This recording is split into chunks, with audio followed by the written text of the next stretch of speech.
A crazy week of football, might I tell you what. A lot of upsets, all right? Like, we saw teams get their first win.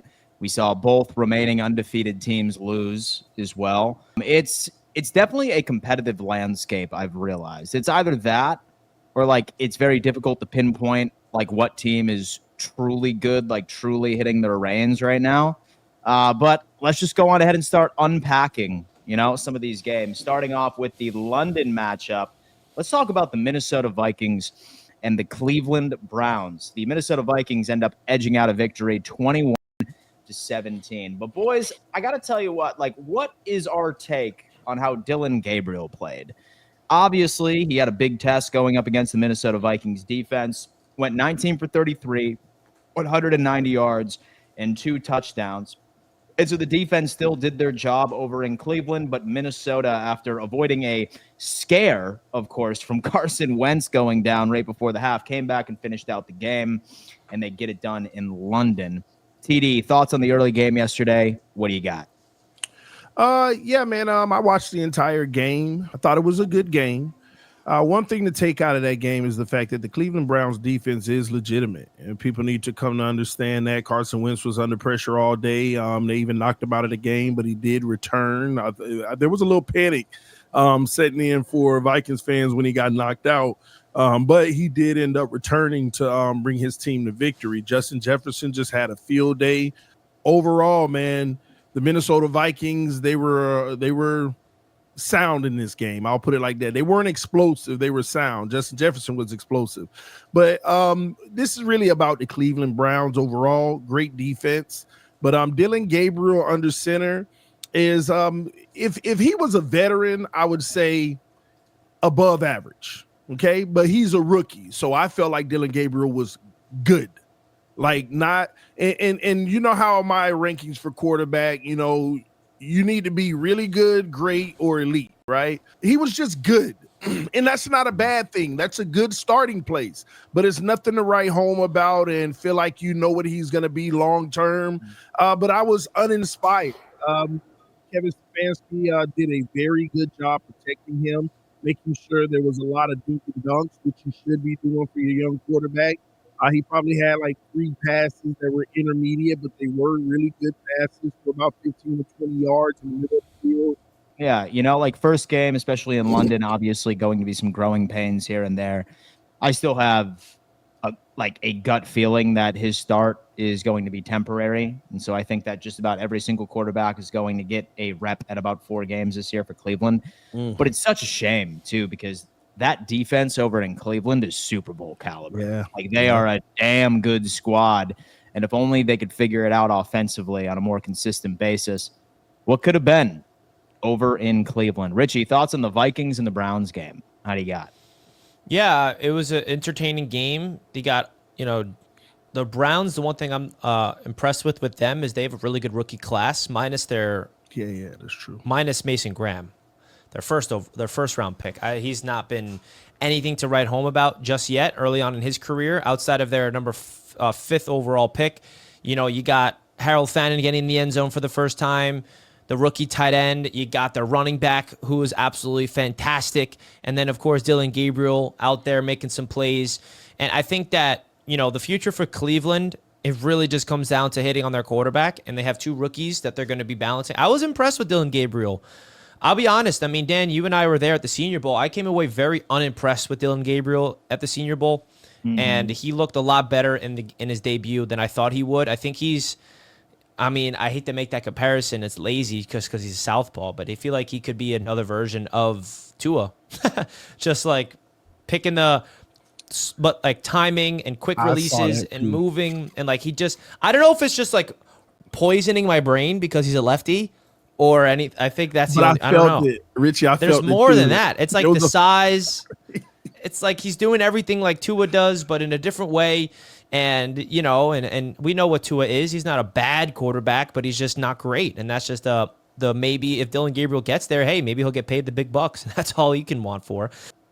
How about Spencer Rat-a-tat-tat and the New Orleans Saints finding their way into the win column at 1-4, no longer the undisputed first overall pick in the 2026 NFL draft, at least as of right now.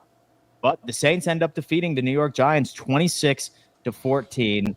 Even though Dart had 2 interceptions, I still think he was semi-impressive. I still liked what I saw out there. I think there's going to be, some games where he's going to need to, sort of adjust to the welcome to the NFL type mentality. I still think that he's a better option than Russell Wilson, but these New Orleans Saints find their way into the win column. Thoughts on this one, Richie? Jackson Dart, game 2, and the New Orleans Saints finding their way into the win column. The analysis for this game is very simple, and it should be short and sweet for everybody. The Giants handed this game to the Saints. They turned the ball over on 5 straight possessions. 5 straight. Mm-hmm. I don't know if that's a record. Like literally 5 straight possessions, they turned it over. That's mind-blowing. And a lot of those turnovers obviously came with points for the New Orleans Saints. That's why they lost. I mean, the Giants just completely fell apart, collapsed. They would not have lost that football game if it wasn't for those turnovers. Jackson Dart just dropping it while he's running, and then Scatterbo drops it. It's just, and then who else? Darius Slay, I think it was, or Slayton rather. It really sloppy football. And that's why the Saints get the job done. And now, we'll get into it, but the Saints and the Titans get a win, so the Jets are the last ones standing with no wins, which is pathetic. What was your reaction of the Saints getting their first win of the season? Well, first off, Dan, don't answer the door. It's Drake May. Don't answer it. It's coming. All right. The Saints and the Giants. Man, I don't got nothing to say about the Saints. You're right. The Giants gave this game away. But here's the deal. Everybody's going to judge the quarterback. You're the young guy. You got to keep leading this team to victories. Yeah, they had 5 turnovers, but 3 of them were his. 3 of them were his. I don't care how well you played during a game. You solely turned the ball over 3 times. No, that is unacceptable. You have to protect the football to win games in the NFL. It is rare, not saying that it can't happen, but it is rare for you to win turning the ball over 3 or more times.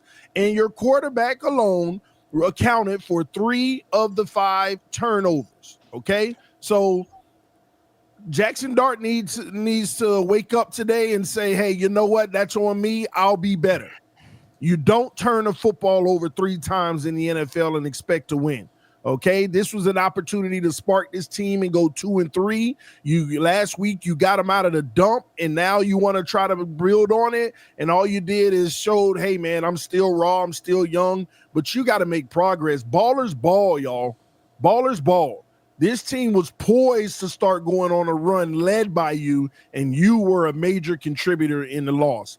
Be better, Jackson Dart, but this isn't one of those moments where you say, yeah, he ain't going to be it. Yeah, that was all fraud last week. He has intangibles, but these type of performances can't happen, all right? Because I started to take a liking to Jackson Dart after that first game, was very poised, did his job, helped the team win, and now you help them lose. That's all you have to avoid. It's okay if your team loses. Just don't help them, and you just help them. That's my number 1 rule.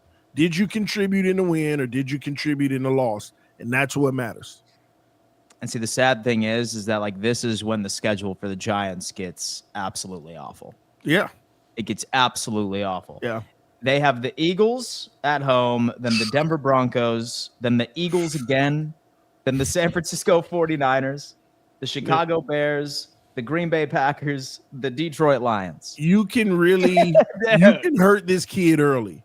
Like, we could be looking up in 5 weeks and be like, yeah, we thought after that week 1, but yeah, he may just not be it. That's exactly what we could be saying. So that's why against the Saints, though, that's a bad look. That's the one where if you played turnover-free football, you win.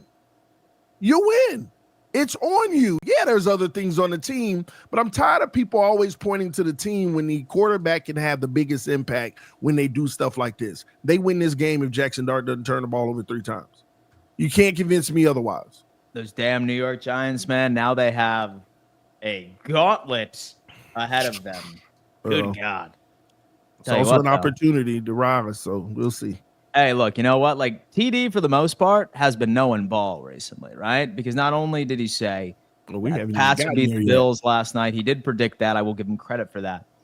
But he also said that the Indianapolis Colts might be the best team in the NFL. All right? I didn't want to believe it. But yeah. I didn't want to believe it. All right? But damn. man. The Indianapolis Colts again put up 40 points. This time on the Las Vegas Raiders. I can't believe they beat the Patriots. I can't believe this Raiders team shocked the world week 1 and beat the Patriots, man. This league makes no sense this year. But Daniel Jones, man, again, going out there and showing the Giants that he was the guy indeed. 20 for 29, 212 yards, 2 touchdowns. Even with Jonathan Taylor not particularly having a crazy game on the ground, only 3.9 yards per average. Added 3 touchdowns, though, so a red zone menace. But the Indianapolis Colts continue to roll at 4-1. Even during their loss, they really didn't even look all that bad. It was more self-inflicted wounds during their sole loss of the season already. I think this Colts team is a wagon. I'm not going to lie to you. Very excited to see how the rest of their season pans out. So they have the Cardinals next week, okay, followed by the Chargers, who have dropped 2 in a row. Then the Titans, then the Steelers, the Falcons, the Chiefs. I suppose their schedule gets a bit more difficult toward the end. Number 1 seed alert. 1 seed alert, maybe. Who knows? Who knows? Richie, what do you got on this? Talk to me. Are they the best team in the AFC? Why we still answering that question? I told you already. It's a question. It's a question. No, it's not. Yeah, but you telling it doesn't mean you say one thing, Dan says the other. That's why it's still a question. Dan can say no all he wants, but how about Dan tell us who is? How about Dan Mitchell tell us who is the best team and who's the number 1 seed then? It's the Buffalo Bills. It's the Bills. Buffalo Bills. Oh, see, this is what I'm talking about. Homerism. See, this is completely homerism. I get the record suggesting that you're right there, probably with Bills. 3 other teams, but you have to understand, y'all haven't played nobody to prove that, Dan. It's the Bills. It's the Bills, man. You ain't even the best team in your division. Look, all right, listen, we're going to be saving a lot of this for the AFC East Roundtable. I'm not going to spoil any of our takes from the AFC East. I had games to, man. I know. It's good. No. Listen, man. I just told you, Dan. Get ready for Daniel Jones to be your new Joe Burrow. That's all I'm saying. Man. Daniel Jones is not taking down the Buffalo Bills in the playoffs. Brady. Dude.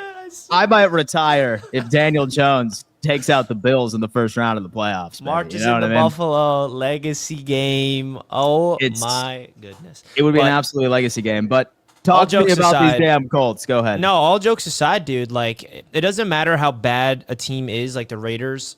A blowout 40-6 is impressive, no matter who the opponent is. And the way that they're doing these games, it's just really unbelievable.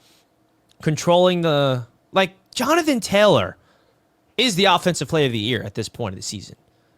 Like, I don't think there's a better player offensively in the league right now. I don't know if I'm missing anybody. 3 touchdowns. Had this guy not go in the first round of the fantasy football drafts, he's a fantasy football winner. Daniel Jones, they had 5 offensive touchdowns between Daniel Jones and Jonathan Taylor.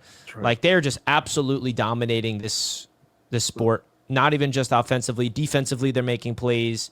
Just an unbelievable situation what's going on. Geno Smith is, I know this is not about the Seahawks, and that was the game of the week, but you can tell the Seahawks made the right decision of moving off of Geno. Because, going Sam, Geno Smith is an absolute shell of what he was in Seattle. Absolute bum right now. And, it's weird. The weird thing about the Raiders is Pete Carroll is a coach that you're not rebuilding. You're not rebuilding with Pete Carroll. He's here to win right now. And they brought in Geno. That's a win now quarterback. You drafted Ashton Genty in the first round. You're expected to have a really good running game. Their wide receiver core is all over the place, of course. But the Raiders are an absolute mess. And the Indianapolis Colts took advantage of that. And how about Anthony Richardson coming in the game in garbage time? And remember when it was a debate in the offseason for that quarterback competition? Man, did they go out there and do their job. Ashton Dillon, who the heck is that, is receiving 55 yards leading the way, more than Michael Pittman Jr., more than Tyler Warren, more than Josh Downs. It's just unbelievable. Perhaps being the best division in football. Yeah, the Texans blowing out the Ravens, the Titans back on top. You got dude, you know what? About time, because that AFC South roundtable was starting to get sad last year. All right. Yeah, and it's popping off. It's gonna pop off this week. Now. regardless if the Jaguars win or not tonight, it's gonna pop off this week, man. They've been that show has been killing it for this network. Dude, you know what, man? Shout out to the boys in the AFC South. It's those damn Tennessee Titans. Even the Titans ended up making it work out there. As far as the Colts, man, like I said, I'm looking at their schedule. The back half is loaded. And you know what? I don't think that we need to say, let's wait and see right before we end up attaching a conclusion on the Colts. I feel like that would be a disservice. That would be a disservice to this team and what they have been able to accomplish thus far. Shout out to the team. But this Las Vegas Raiders squad, dude, I'm not really sure where you go from here. And so I'm not sure your suggestion of what Pete Carroll does with this organization. Like, were we that high on them in the first place? Sure, it was a good story that Pete Carroll was coming back, being reunited with Geno. That's exactly where I wanted to go. And you know what, Richie? I think it's appropriate for you to lead this segment, especially since you're very mad at the Cardinals, almost more so than you are with your own team, the New York Jets. And, you know, stress-free. You're up, what? The Cardinals are up 21-6. You're like, whew, good pick, man, good pick. And then right when I saw that dude fumble, Malachi Corley created a new trend last year. It was Corley that did it first. Fumbles at the 1-yard line. Right there, you felt everything collapse. And then, well, it actually started with the Kyler Murray. And then it was the Kyler Murray muffed fumble. And, like, you talk about a collapse. I don't think I've seen more of a worse collapse in my life as an NFL fan. And the Jets have gone through a bunch.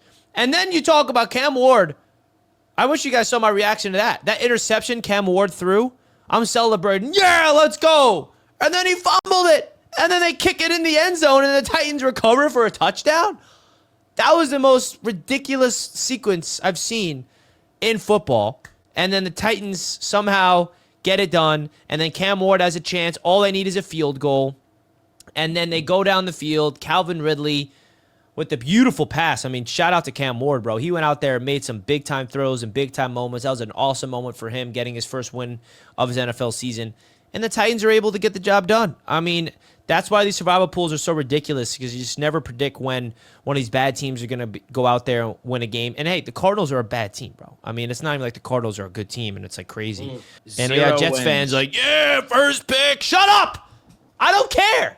Some hope for the Tennessee Titans and their future, or does this just show that there's a lot of problems with Arizona? And they just two bad teams. Two bad teams. Kyler Murray left the game injured, if I'm not mistaken. I didn't really get to see the game in its entirety. I saw spurts of it, but did you see the collapse, like the viral play, at least?